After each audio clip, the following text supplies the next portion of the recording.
मी खेटायला त्यांना तयार आहे. कोणी येऊ द्या, सरकार येऊ द्या, विरोधी पक्ष सुद्धा येऊ द्या, सगळ्याशी खेटायला माझी तयारी आहे.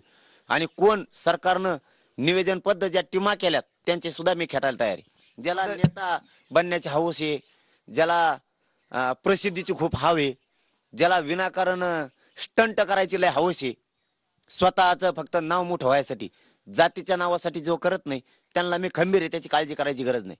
हा, मी सुद्धा एवढा सोपा नाही. पण माझी त्यांना विनंती आहे, समाजासाठी 4-4 पावलं मागं सरका. तुमचे आमचे काही मतभेद असतील नंतर बघा, आरक्षण मिळाल्यावर खूप दिवस आहेत, सरकार हीच संधी साधणार आहे. पण तुमचं थोडा लॉस होईल, नुकसान होईल, होऊ द्या. तुम्हाला थोडी प्रसिद्धी कमी मिळून द्या. तुमचं कुठं पेपरला नाव येत नसेल तर नका येऊ द्या. समाजाच्या लेकराचं कल्याण होईल. तुमचे नाव यासाठी, तुमचे फोटो यासाठी तुम्ही जर हे प्रयोग करायचा प्रयत्न केला तर मराठा समाज सुद्धा आयुष्यातून संपवणार आहे सगळ्याला, राजकीय आणि सामाजिक करिअर मधून सगळ्यांना. हे सुद्धा तुम्ही लक्षात ठेवा. तुम्ही म्हणता सरकार कट करतंय, परंतु जरांगे पाटील 20 तारखेवर ठाम आहेत, मुंबईला जाणार आहेत.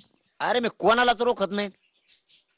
सरकारच काय, कोणी येऊ द्या, मी कोणालाच रोखत नाही. यांनी जे जे आता गाव लेवलवर, तालुका लेवलवर, जिल्हा लेवलवर जे सरकारनं चौकशा करायला लावल्यात, गृहमंत्र्यांनी जे जे आदेश दिलेत ते आमच्या ध्यानात आहेत.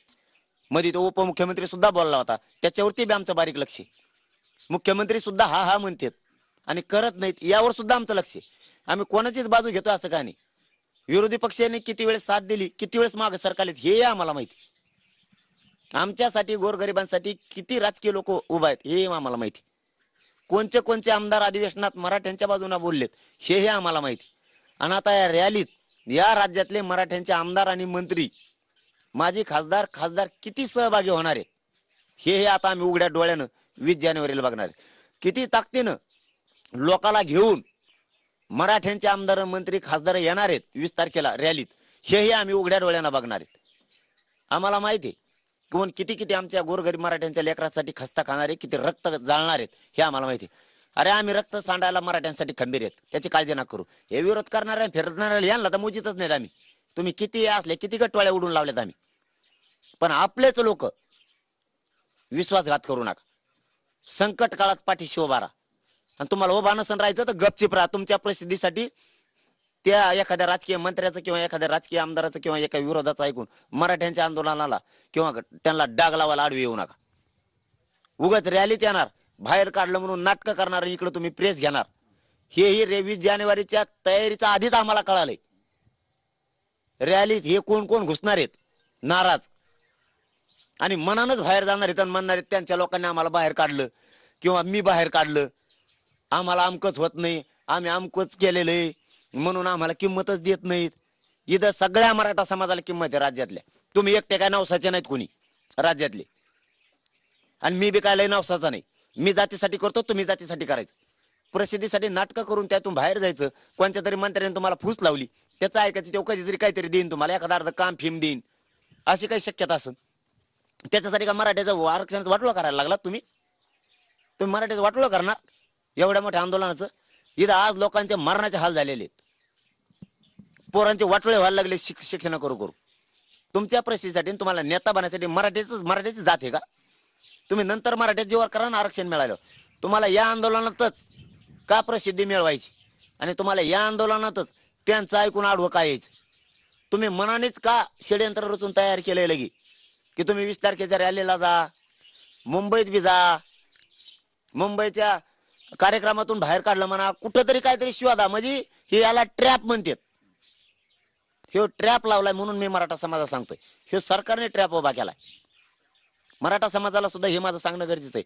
आपले लोकही त्याच्यात काही सहभागी होणार आहेत, सरकारचे सुद्धा त्याच्यामध्ये काही आहेत, काही विरोधी पक्षाचे सुद्धा आहेत, हे मराठा समाजाने समजून घ्या. आणि हे 20 तारखेपासून मुंबईपर्यंत जायला किंवा तिथं चालणाऱ्या आंदोलनापर्यंत सगळं जोडलेलं आहे. ही झाला एक ट्रॅप. याच्यातून काही मला जरांगे पाटलाला काही बदनाम करता येतंय का हे बघायचं. मराठ्यांचे याचा दुसरा ट्रॅप, मराठ्यांचे किती वाहन येणार आहेत, कसे येणार आहेत, काय करायचं, त्यांच्यावर काही दबाव येतो का, केशीचं भेव दाखवा, मराठ्यांना म्हणजे येणार नाहीत, मराठे भेट नाहीत, मराठे निघणार आहेत बाहेर, त्यो ट्रॅप 2. तिसरा, मुंबईत यांना येऊ द्यायचं पण लक्ष द्यायचं नाही. यांना म्हणजे नाही का ती हीन वागणूक दिल्यासाठी, अपमान केल्यासारखा. करोडो मराठी येणार, तुम्ही अपमान करणार तिथं. ही पण ट्रॅप रचलाय. माझ्याकडून काही चुकतंय का ते बघायचं, तो ट्रॅप टाकायचा.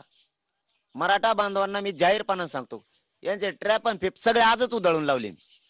मी खंबीर आहे, मी भेटच नाही, मागे बी सरकत नाही. मी मरायला तयार आहे. फक्त तुमच्यावर जबाबदारी, शांततेत आंदोलन करा, कोणी उद्रेक जाळपोळ करू नका. आणि कोणामुळे जर समाजाला डाग लागत असला तर त्यांनी मनानच माघारा. पण कोणी हिंसाचार करायचा प्रयत्न करणार असेल तर मुंबईला येणाऱ्या सगळ्या बांधवांनी स्वतः स्वयंसेवक बनायचं, आपल्या आसपास बारकाईने लक्ष ठेवायचं. ही सगळ्या मराठ्यांना विनंती. मी भेट नाही, मी एकटा जरी मुंबईला गेलो तरी भेट नाही. तुम्हाला शब्द दिलेला आहे, 3 करोडपेक्षा जास्त मराठी मी तुम्हाला मुंबईत दाखवी. आणि मराठ्यांचा एकही माणूस घरी राहत नाही, सगळेचे सगळे मराठी तुम्हाला करोडोच्या संख्येनं मुंबईत मोजायला या. म्हणा तुम्हाला मराठी काय असतात ना, उभं जग बघणारे, की इतक्या ताकदीची धडक या देशात आणि जगात इतकं रेकॉर्ड ब्रेक मराठी कधीच आले नव्हते. इतक्या ताकदीनं तुम्हाला वाहनं मोजत राहा, कशावर आलेत ते, मोटरसायकलवर आलेत का 4 व्हीलर आलेत, फक्त मुंबईत मराठी मोजा. मी भेट नाही. मराठ्यांना माझी विनंती, फक्त या गोष्टीपासून सावध राहा. आणि कोणी जर मराठ्यांचा या आंदोलनाला डाग लावण्यासाठी, स्वतःच्या स्वार्थासाठी प्रयत्न करत असेल तर मराठा समाजाने त्याच्या घरी जाऊन पाय पडून सांगा, तू एवढ्या वेळेस काही करू नको, तू आमचाच भाऊ आहे. त्याला एकदा समजून सांगा, दुसऱ्या वेळेस आपला नाविलाज आहे. त्याला जर त्याचं राजकीय करिअर, सामाजिक करिअर बर्बाद करायचं असेल त्याला आमचा नाविलाज आहे. पण सगळ्यांनी शांत राहा आणि एवढ्या वेळेस संकट काळात साथ द्या, कारण समाजासमोर संकट आहे आरक्षणाचं. ही समाजाला विनंती. नक्कीच हे होते जरांगे पाटील आणि आपण त्यांच्या उद्विग्न प्रतिक्रिया बघितल्या.